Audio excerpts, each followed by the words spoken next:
les informations d'ici et d'ailleurs sur Radio La Frontière. C'est parti pour tout de suite.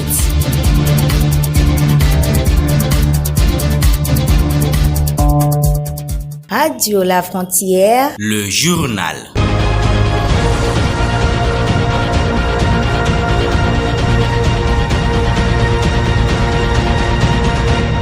Mesdames et messieurs, bonjour et bienvenue au journal.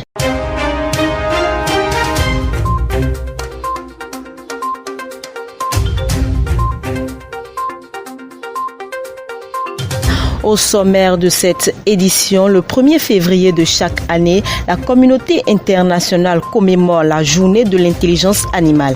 Quelle est l'importance des animaux dans nos quotidiens? La réponse dans ce journal.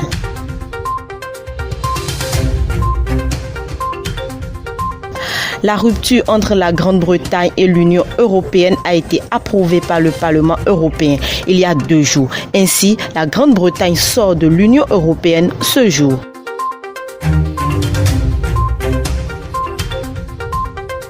Angélique Kidjo a remporté pour la 4e fois consécutive le Grammy Awards. La star béninoise compte 48 prix et distinctions à son actif. Plus de précisions dans cette édition.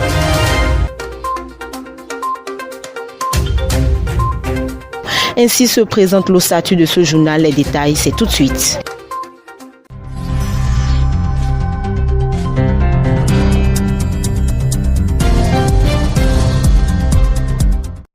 Alessandra Djitrinou, bonjour. Lucrèce Tokandji, bonjour. Les animaux domestiques jouent un rôle très important dans notre société. Depuis plusieurs années, on constate dans les ménages la présence des chiens et des chats. Ces animaux ont une mission importante dans nos nombreuses institutions, vous nous dites. Le chien et le chat sont des animaux domestiques qui sont adoptés par plusieurs ménages pour des raisons diverses. Le chien, un animal très souvent dangereux sur la sécurité. Comme le disent certains, il est le maître de la maison. Quant aux chats, ils sont adoptés pour tuer les rats qui rôdent un peu partout dans les chambres, suivant quelques avis à propos. On adopte le chien dans la maison pour éviter les vols dans la maison. Et le chat, là, on le garde dans la maison pour chasser un peu les rats. Quelque part, le chien assure le gardiennage de la maison. Par exemple, si vous dormez, si vous avez votre chien, surtout s'il s'agit d'un chien bien dompté, c'est que dès l'apparition d'un rare ou illicite, c'est que le chien vous fait signe. Par ses aboiements, par ses aboiements où vous sentez qu'il y a un corps étranger qui est entré dans votre maison. Et là, vous réagissez. Il y a même certains chiens qui sont domptés de manière à repousser l'agresseur, le voleur ou même l'immobiliser ou le blesser. Dans le deuxième cas, peut-être il y a certains qui aiment les animaux et qui aiment ces genres d'animaux, qui leur tiennent compagnie. Il faut noter que ces animaux ont une place très importante dans la vie de l'homme, mais peuvent constituer un danger pour la société s'ils ne sont pas bien entretenus. La commune de Banikwara a connu une nouvelle incendie à l'usine de Sodeco le mercredi et le jeudi dernier. Sous le regard impuissant des riverains, 27 enclos étaient touchés par le feu. Les causes de la reprise du sinistre 24 heures après ne sont pas encore connues. Selon certaines sources, l'incendie du mercredi s'est déclenché alors que le conducteur d'un camion tentait de déplacer son engin. Après avoir déchargé du coton grain dans l'usine d'égrenage, il a fallu la prompte intervention des sapeurs-pompiers pour réduire les dégâts. Ces incendies deviennent de plus en plus fréquents dans les usines d'égrenage. Pour un pays comme le Bénin, qui investit énormément de moyens financiers dans la production du coton, communément appelé l'or blanc, il est nécessaire que des solutions durables soient trouvées pour faire face efficacement à ces désastres qui réduisent plusieurs tonnes de coton en cendres à chaque campagne cotonnière. Culture dans cette édition, une figure emblématique de la musique béninoise a honoré le Bénin au plan international à travers le prix du meilleur artiste de l'année, le Grammy Awards. Il s'agit de la diva béninoise Angélique Kidjo.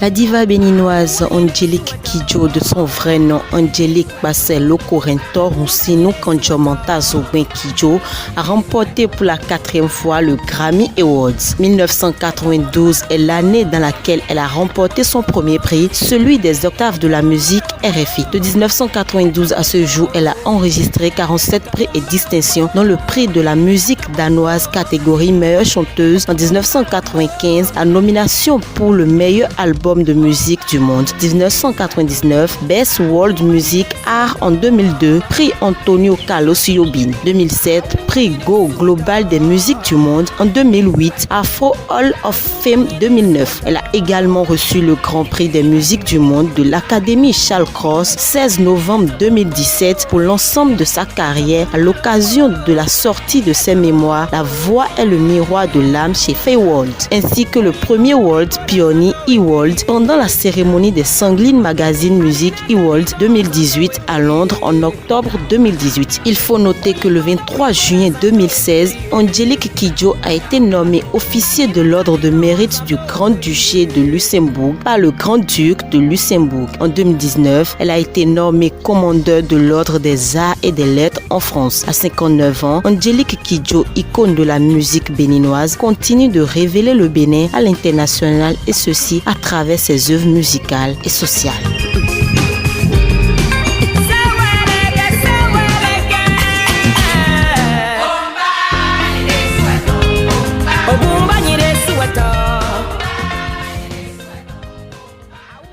Politique à présent, élection communale au Bénin, le bloc républicain affûte les armes pour recenser ses candidats dans la commune d'Abomey-Calavi. Toutes les formations politiques sont en train de peaufiner leur stratégie pour éviter des surprises désagréables au dernier moment, comme aux élections passées. Le bloc républicain, ou du moins sa coordination chargée d'identifier les candidats à Abomey-Calavi, ne veut pas prendre des pièces en main. Elle avait invité les potentiels candidats à s'inscrire via WhatsApp au plus tard le 31 janvier. La coordination, dirigée par Christian Agua, se chargera d'étudier les dossiers et retenir ceux qui ont le poids dans leurs zones respectives. Il faut rappeler plus que personne ne veut rester en rade et les préparatifs vont bon train dans les états-majors des formations politiques. Parlant toujours élection, un membre du bloc républicain, François Abiola, se retire du bureau communal de Sakété. Élu pour présider le bureau communal du bloc républicain à le fait de sélectionner les candidats aux prochaines communales, le professeur Adebayor Abiola est contesté par plusieurs militants. Lynché et contesté via les réseaux sociaux. Depuis quelques jours, l'ancien proche collaborateur de Boni Yayi a dû démissionner pour permettre le bon déroulement du processus devant aboutir à la sélection impartiale des candidats du parti au niveau communal. François Abiola avait été accusé d'avoir voulu être partial dans le choix des candidats. Il a dû rendre sa démission le 29 janvier dernier. Hors de nos frontières, une situation confuse après une manifestation tendue à Banjul le dimanche dernier. Effectivement, la Gambie a connu une journée sous très haute tension à Banjul. Plusieurs centaines de personnes ont manifesté pour réclamer le départ du président Adama Barrow. Des heures ont éclaté avec la police. Le directeur d'un hôpital de la ville annonçait la mort de 3 manifestants dimanche soir, une information démentie en début de nuit par le gouvernement gambien. Dans l'affrontement avec les policiers, près de 137 personnes ont été arrêtées lors du rassemblement et Brima Sankaré a aussi annoncé la fermeture de 2 stations radio, King FM et Home Digital FM. Ces médias sont accusés d'avoir, je cite, incité la violence, fin de citation, parce qu'ils ont donné la parole au leader de Frayeur, Jotna. D'après l'Union des journalistes gambiens, 4 journalistes ont été arrêtés. C'est l'attachement à achever au pouvoir un mandat de 5 ans que Adama Barrow a suscité des frustrations au sein de la société civile, déçue par cette promesse non tenue. Après la Russie, l'Allemagne et tout récemment l'Algérie, c'est au tour du Congo-Brazzaville d'organiser une réunion consacrée à la crise libyenne. namibienne le jeudi dernier. Le chef de l'État congolais, Denis Sassou Nguesso, a accueilli et dirigé le jeudi dernier la 8e réunion du Haut Comité de l'Union africaine UA sur la Libye. Pour le président et dirigeant de la réunion, l'objectif principal, c'est de convaincre les protagonistes du conflit d'accepter l'idée d'un forum de réconciliation. Les 10 pays membres du Haut Comité de l'Union africaine sur la Libye sont représentés au Congo. Le président de la commission de l'UA, Faki Moussa Mahamat, est sur place comme le président mauritanien et le chef de l'État djiboutien qui ont fait le déplacement en personne.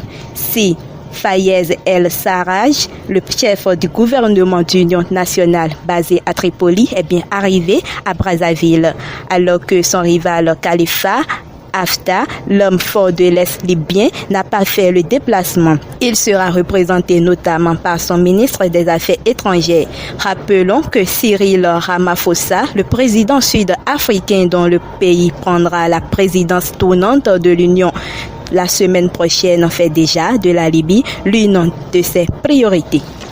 Au plan international, le Parlement français a adopté hier le projet de loi anti-gaspillage. Effectivement, le Parlement français a adopté hier par un vote ultime, un vote à main levée du Sénat, le projet de la loi de lutte contre le gaspillage et pour une économie circulaire dont la mesure phare, la consigne pour les bouteilles en plastique, a été repoussée jusqu'en 2023. Après l'Assemblée, le Sénat à majorité de droit a voté le texte à l'unanimité, moins une abstention. Je l'annonçais dans les titres, le Parlement européen a ratifié à une très large majorité l'accord sur le Brexit. Ce mercredi, le Parlement européen a approuvé la rupture entre la Grande-Bretagne et l'Union à 2 jours de l'échéance. Ils ont approuvé leur accord. Les eurodéputés ont entamé Old Lang signé une chanson d'adieu écossaise juste après cela. Rappelons que le texte a eu l'approbation de 621 voix contre 49 avec 13 abstentions.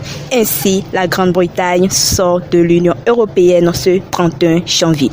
Riyad Mansour a annoncé ce mercredi que le président palestinien Mahmoud Abbas va venir à l'ONU dans 15 jours. La visite qu'il va effectuer dans 15 jours consiste à plaider devant le Conseil de sécurité de l'ONU la cause de son peuple et son rejet du plan de paix américain. C'est Riyad Mansour, l'ambassadeur palestinien près des Nations Unies, qui l'a dévoilé devant la presse. Alessandra, un nouveau virus de la famille des coronavirus entraîne une épidémie en Chine. Apparu dans le centre de la Chine, en l'Ukraine, la propagation du coronavirus est assez inquiétante. Les premiers cas sont signalés un peu partout dans le monde. Ils se manifestent par des infections respiratoires simples au syndrome respiratoire aigu sévère. Depuis son apparition, 282 cas confirmés ont été recensés. Sur 278 cas chinois, 12 sont dans des conditions critiques et 6 sont décédés le 20 janvier. Le 23 janvier, 25% des malades chinois sont classifiés comme critiques, dont 4% sont décédés. Et c'est la fin de ce journal. Toute l'équipe de Emmanuel Achogede vous remercie de l'avoir suivi. Mise en ligne, Roland Abiola Bokosa. En direct chez vous, Lucrèce Tokondi. Merci de nous avoir suivis.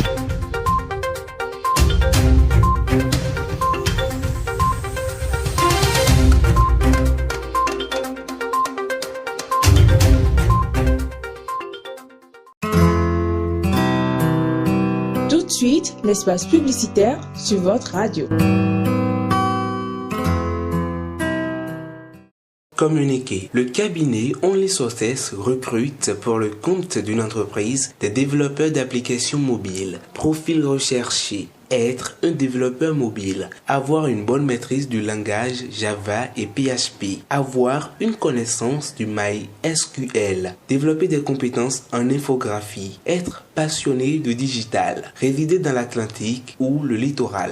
Pièces à fournir, un CV bien détaillé et actualisé, une lettre de motivation, date limite du dépôt des dossiers, dimanche 4 février 2020. Les dossiers sont à déposer par mail à l'adresse suivante: onlysources onlysources05@gmail.com ou par WhatsApp au +229 95 29 73 64. Communiqué. Yali Regional Leadership Center vous invite à une période de soumission de candidature. Période de soumission du 7 janvier au 3 février 2020 à 13h GMT. La formation se fera en 5 semaines, dont 2 semaines de formation en ligne et 1 semaine de pause suivie de 3 semaines de formation présentielle à Dakar. L'inscription se fait via le site internet www.yaliafriquedelouest.org. Communiqué. Le groupe Ma Fierté informe les parents d'élèves ainsi que les candidats au BEPC et au Bac 2020 que ces séances de travaux dirigés démarrent le samedi 11 janvier et vont se poursuivre jusqu'à la veille des examens. Quand tous les samedis et dimanches à partir de 15h ou complexe scolaire Cedro Siak Bodje dans la vente de Saint-Thomas. Participation 200 francs par séance ou 1500 francs le mois.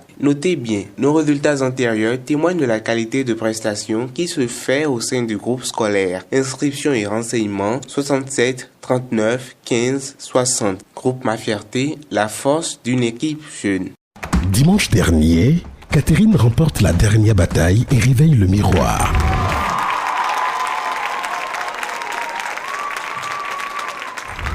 Retrouvez les détails du vote du public, le film complet du sacre et les confidences du miroir. Le week-end prochain dans Le Verdict, 14e et dernier épisode de la saison 3 de votre télé-réalité Dis-moi qui est la plus belle, un concours de beauté qui ne ressemble à aucun autre.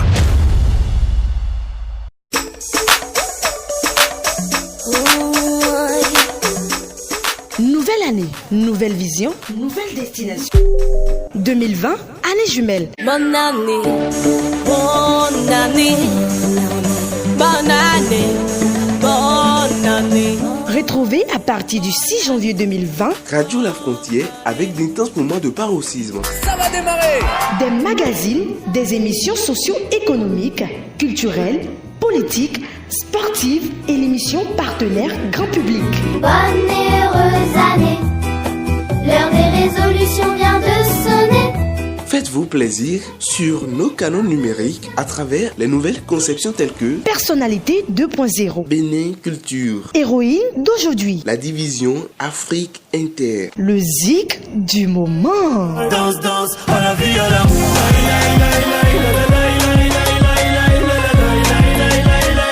Annonceurs, partenaires, saisissez cette opportunité en nous joignant sur la tranche commerciale plus près de vous. Radio La Frontière, le développement et l'excellence. Bonne année 2020.